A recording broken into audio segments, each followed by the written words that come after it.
Bonjour peuple de Dieu, bonjour frères et sœurs. Euh, voilà une autre journée que l'Éternel a faite. Nous allons nous y réjouir et avoir de la joie. Et, euh, euh, et je voudrais dire merci à tous mes abonnés. Je ne veux pas vous prendre pour un acquis pour ceux qui me regardent, pour ceux qui partagent les vidéos, pour ceux qui se sont abonnés ou qui mettent des petits likes. Merci beaucoup. J'apprécie vraiment votre contribution à mon ministère. Et la vidéo d'aujourd'hui va continuer dans le thème des âmes. J'ai fait une vidéo là, il y a quelques jours sur les différentes techniques que Satan utilise, les âmes qu'il utilise. Et aujourd'hui, je voudrais parler des âmes que Dieu nous a données, à savoir la prière, le jeûne et la dîme. Donc dans cet ordre-là. Alors je commence par la prière. C'est quoi la prière? La prière, c'est un dialogue que nous avons avec Dieu, avec notre Père. Il est réel, il existe et il nous entend. Alors quand nous prions, il y a plusieurs genres de prières. Je peux vous parler de la prière pendant 24 heures, tellement il y a des choses à dire sur la prière, des choses que j'ai découvertes par ma propre expérience ou par la direction du Saint-Esprit, parce que quand il nous montre des choses cachées qu'on ne connaît pas. Et il y a la prière que j'ai lu beaucoup de livres sur la prière. Alors tout cela mis ensemble, la prière, quand on dit prière, c'est un sujet très vaste et qui comprend beaucoup de choses. Mais la prière est un dialogue avant. La première définition pour moi, c'est un dialogue. On se présente devant notre Père. Il y a la prière que nous pouvons faire en tant que pécheurs, celle que nous avons tous faite pour entrer dans la famille de Christ. On a reconnu que Christ est Seigneur et on est entré dans la famille de Dieu. Ça, c'est la prière qui nous fait sortir de l'obscurité, qui nous fait entrer dans la lumière, dans le royaume merveilleux de Dieu. Et maintenant, une fois qu'on est dans le royaume, il y a différents genres de prières. J'ai découvert la prière de la guérison. Quand on est malade, on s'impose les mains. On peut le faire soi-même. Ou quand on est encore un débutant, on peut appeler des frères, comme le livre de Jacques nous demande de le faire, que celui qui est malade, on appelle les anciens et il utilise de l'huile d'onction pour prier pour le malade, et le malade guérira. Ça, c'est la prière des maladies. Dieu est le même Dieu, hier, aujourd'hui et pour toujours. Il continue à guérir. Moi, je le témoigne. Il m'a guéri de beaucoup de choses. Et une autre forme de prière, c'est la prière de repentance que j'ai eu à faire. Celle-là, ça fait 17 ans que j'ai ce ministère. Je continue à faire la repentance pour beaucoup de raisons. Mes fautes personnelles, mon iniquité personnelle. Je demande pardon pour cela devant mon Père. Et quand il me ramène un sujet dans la tête, je demande pardon pour cela. Je nettoie cette offense avec le sang et je ferme la porte. Comme ça, en fermant cette porte-là, Satan n'a pas de porte pour entrer encore dans ma vie. Et ça, ce sont mes problèmes personnels. Maintenant, en tant que personne africaine, et pour les problèmes personnels, les fautes personnelles, je demande pardon toutes les nuits. Avant de dormir, je demande pardon pour mes fautes.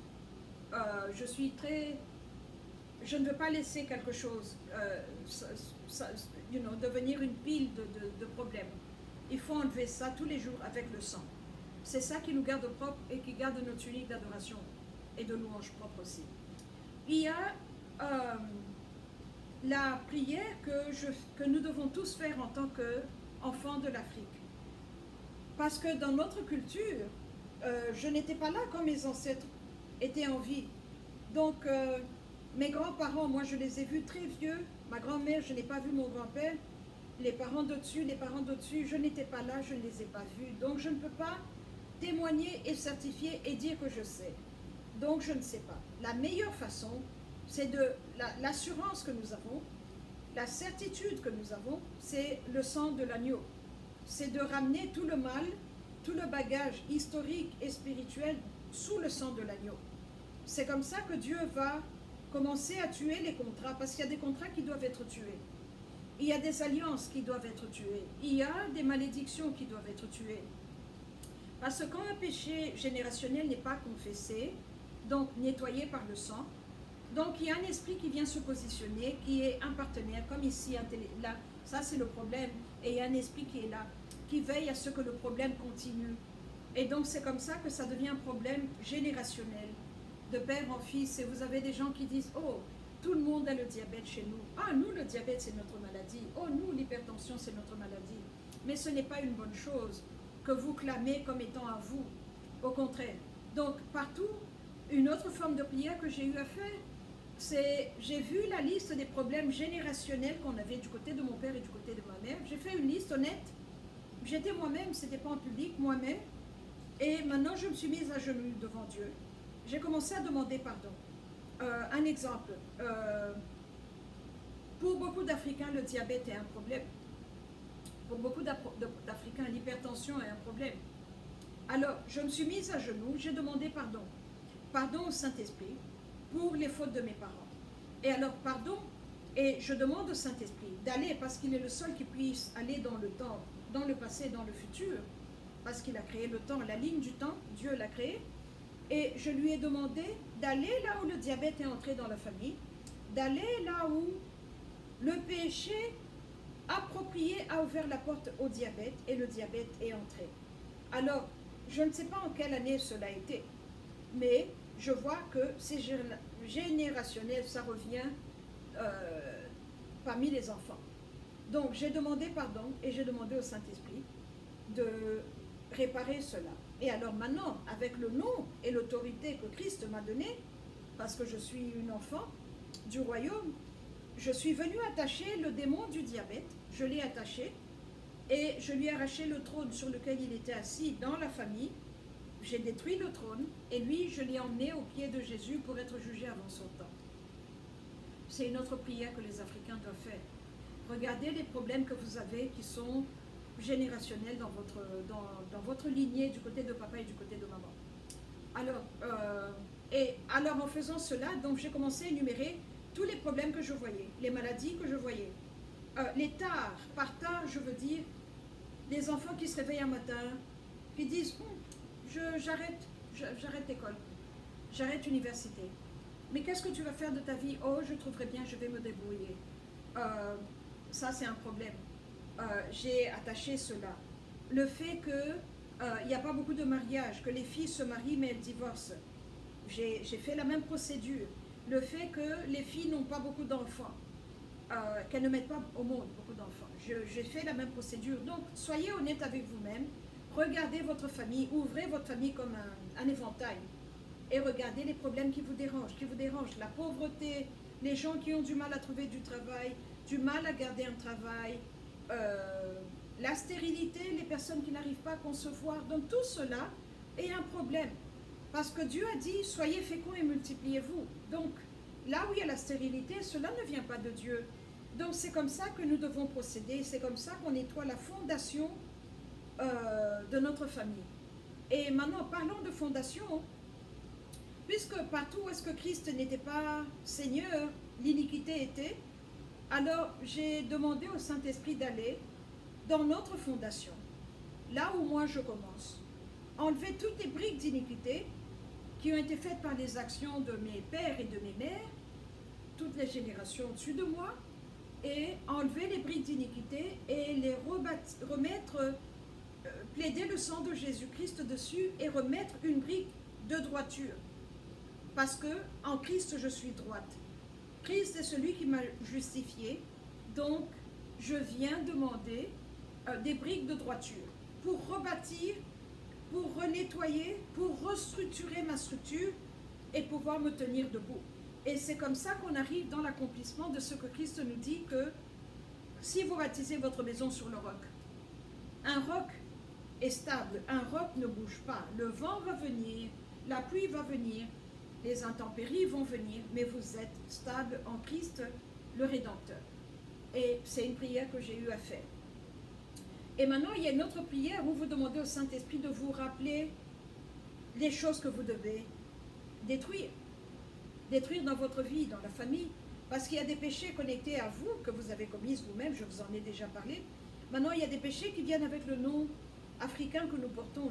J'ai fait une vidéo sur cela, sur ce qu'on appelle le post-nom, le nom africain, le nom du nombril. Un Africain comprend, quand je vous dis le nom du nombril, l'Africain comprend de quoi je parle. Il y a des problèmes qui peuvent venir de là, parce que c'est un héritage qui vient d'un ancêtre. Alors, il faut avoir la même procédure. Il y a la prière qui vient avec le nom, le problème qui vient avec le nom, parce que vous devez savoir ce que votre nom veut dire. Il y a des noms africains qui sont dangereux. Je me concentre à l'Afrique parce que l'Afrique est ma première audience. Dans les autres cultures, eux aussi ont leurs problèmes. Et je ne suis pas là pour faire une compétition ou une liste de, comme on faisait le show, la hit parade, que moi je suis mieux, que toi tu es comme si. Non, je parle seulement de l'Afrique. C'est ça mon souci, c'est ça concerne le bien-être de l'Afrique et des Africains. Et alors, donc, vous devez connaître la signification de votre nom, le nom africain, le prénom, pourquoi on vous a donné ce nom-là. Est-ce que quelqu'un avait rêvé? Est-ce que quelqu'un, vous devez savoir votre histoire, votre passé. Et c'est ça qui va vous aider à nettoyer le nom et à réparer cela. Alors maintenant, donc la prière, maintenant il y a aussi la prière la prière finale, ce dialogue qu'on fait, et il ne faut pas prendre Dieu comme une machine où on vend les coca, les Fanta, les bonbons, les chocolats, vous mettez une pièce et ça tombe. Donc vous priez, une fois il ne vous a pas répondu, alors moi j'arrête. Une fois, moi j'arrête. Il n'est pas un être humain, il est Dieu.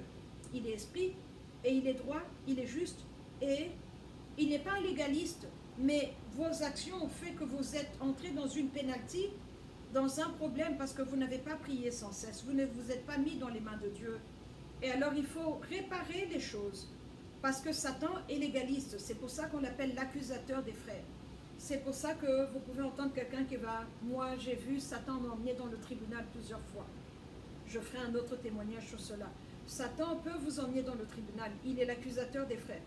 Alors, la raison de faire toutes ces repentances que je viens d'énumérer est que ça lui arrache ce qu'il a de vous en lui. Parce que le salut est personnel. Le salut que moi je viens de connaître. La relation que moi j'ai avec le Saint-Esprit, ma grand-mère dont j'ai le nom n'avait pas la même relation avec le Saint-Esprit. Elle vivait dans un autre temps et moi je vis dans un autre temps. Donc je ne peux que réparer ce que moi j'ai fait et renoncer à ce que eux ont fait, ceux qui étaient au-dessus de moi, et me détacher de ce mal-là. Voilà la raison pour laquelle nous devons prier de cette manière ici.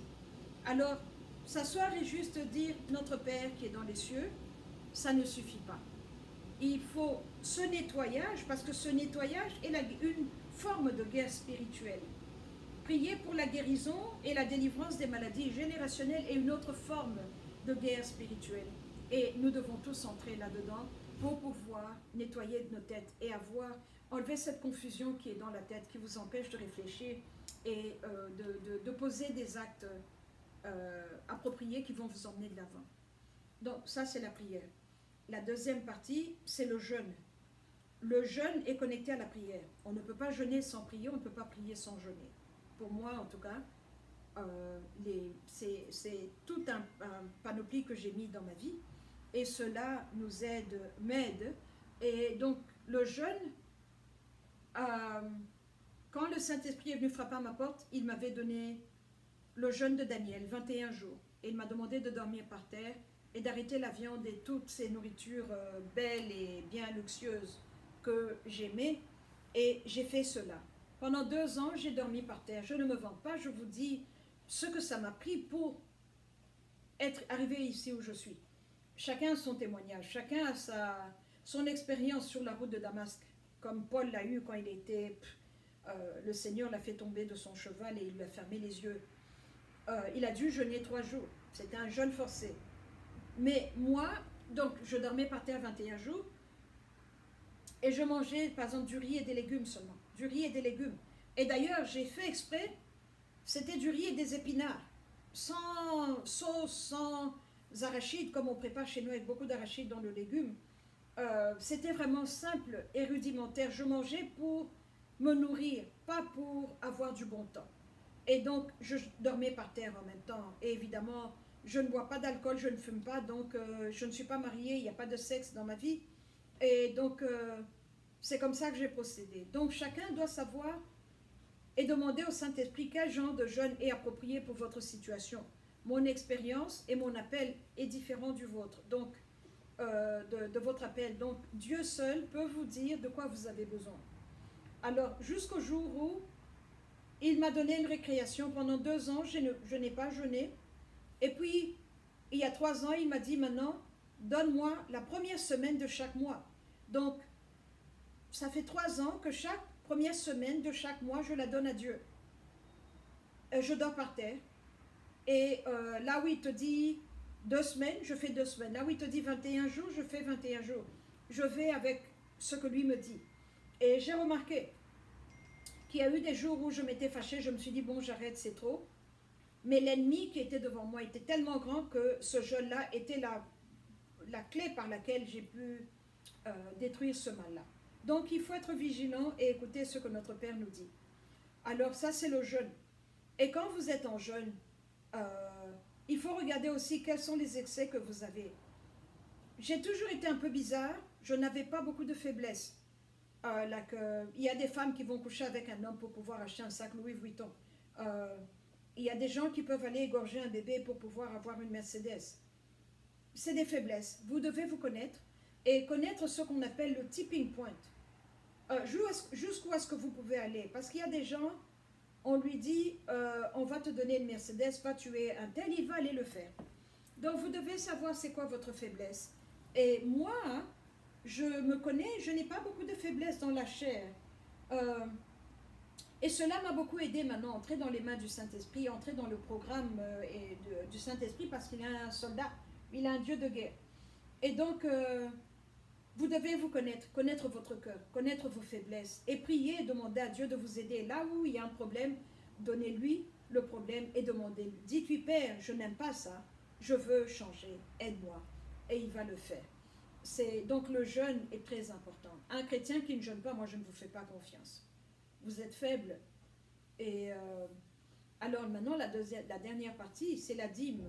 Je me fâche quand j'entends des pasteurs qui posent des questions, qui disent, est-ce que vous croyez que la dîme est importante? Est-ce que vous croyez que la dîme est nécessaire? Que je vous donne des témoignages. Je venais d'acheter une télévision bien neuve, 60 cm. 2 jours après, la télévision meurt. J'avais la garantie, mais ça m'a dérangé d'avoir à soulever la télévision, la ramener au magasin ou de leur demander de m'envoyer. Et le Saint-Esprit m'a dit, qui t'a donné la télévision? J'ai dit, c'est toi. Est-ce que tu donnes la dîme? J'ai dit, oui. Lis ce que Malachie dit sur la dîme, le dévoreur. J'ai lu le verset. Il m'a dit, impose, débranche tout. Je l'ai fait. Il m'a dit, mets ta main dessus. J'ai mis la main dessus. Et commande à l'esprit qui est dans la télévision de partir. Le dévoreur doit partir. J'ai fait cela. J'ai été dormir. 1 heure après, je me suis réveillée. Il me dit, branche. J'ai branché la télévision. Je l'ai jusqu'à aujourd'hui. Cela, je l'ai fait jusqu'à mon aspirateur, mon ordinateur. La dîme me protège du dévoreur. Et quand on est dans la guerre spirituelle, le dévoreur rôde autour de vous pour abîmer vos choses, pour vous rendre malade. Donc il y a un peu d'argent qui vient, il y a une maladie qui vient. Et le Saint-Esprit nous guérit, le Saint-Esprit, nous, mon fils et moi, il nous aide parce que je donne la dîme avec fidélité. Et personne ne peut me convaincre que la dîme n'est plus d'actualité. Elle est réelle. Il y a une protection qui vient avec la dîme. Il y a une alliance qui est avec la dîme. C'est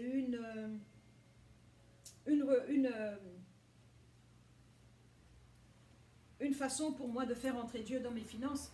Je ne travaille pas, c'est lui qui pourvoit mes besoins. Il y a très peu de personnes qui pensent à semer dans mon ministère. Je suppose que ça a à voir avec mon nom, ma famille ou quoi. Ils se disent ça n'a pas besoin d'argent. Mais Dieu pourvoit. Je ne demande jamais de l'argent aux gens pour dire j'ai prié avec toi 30 minutes, c'est 100 $. Comme si, c'est pas comme si on est à McDonald's et qu'il y a le menu et le prix, le menu et le prix. Gratuitement vous avez reçu, gratuitement vous allez donner. Et c'est ce que je fais. Et j'ai vu que les gens avec qui j'ai prié, qui ne m'ont rien donné en fait, m'ont béni. en ne me donnant pas, parce que Dieu rend, et j'ai remarqué qu'il donne beaucoup en onction aussi quand il voit que vous portez l'onction qu'il vous a donnée avec sérieux.